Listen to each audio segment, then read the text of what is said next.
बिस्मिल्लाहिर्रहमानिर्रहीम। अभी हम बात करेंगे कि आपने गंदम की काश्त कब से शुरू करनी है और इसका मौसम जो है सही वो कब तक है, और फिर इसके अलावा सीड रेट क्या रखना है। आपने दोनों चीज़ों को मद्देनज़र रखते हुए अपनी गंदम को काश्त करनी है।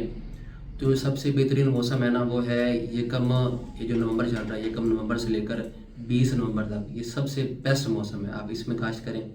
और फिर उसके अलावा आगे अगर आप 20 के बाद जाते हैं यानी कि 30 तारीख तक, तो वो तकरीबन लगाने के दरमियानी काश में आता है। और इसके अलावा अगर आप 12 महीने की 10 तक भी वैसे आप काश कर सकते हैं, लेकिन वो छेती काश में आता है, उसमें पैदावार में काफ़ी फ़र्क पड़ जाता है। अगर आपने अच्छी पैदावार लेनी है तो सबसे बेहतरीन मौसम है ये नवंबर से लेकर 20 नवंबर। इसमें जो आपने सीड रेट रखना है यानी कि बीज की मकदार अगर जो आपने फी एकड़ रखनी है, अगर आपने 1 नवंबर से 20 नवंबर तक काश करनी है, अमूमन ज़रख़ेज़ ज़मीन में आपने 40 किलो जो सीड है आपने वो काश करना है। अगर 20 के बाद आपने 30 तक काश करना है तो आप इसको 45 किलो कर सकते हैं, और अगर आपने 12 महीने के 10 तक काश करना है तो फिर आप इसको 50 किलो फी एकड़ के हिसाब से कर सकते हैं।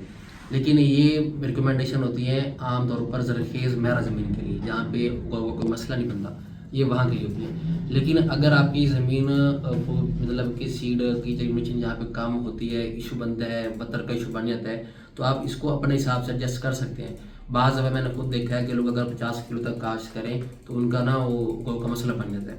तो आप इसको 60 किलो तक भी कर सकते हैं, 65 किलो तक भी कर सकते हैं। लेकिन जो मैंने बताया ना आपको 40 से 50 किलो, इसीलिए ज़रख़ेज़ और महरा ज़मीन के लिए जहाँ पे कोई का मसला नहीं बनता। तो बहुत शुक्रिया, अल्लाह हाफ़िज़।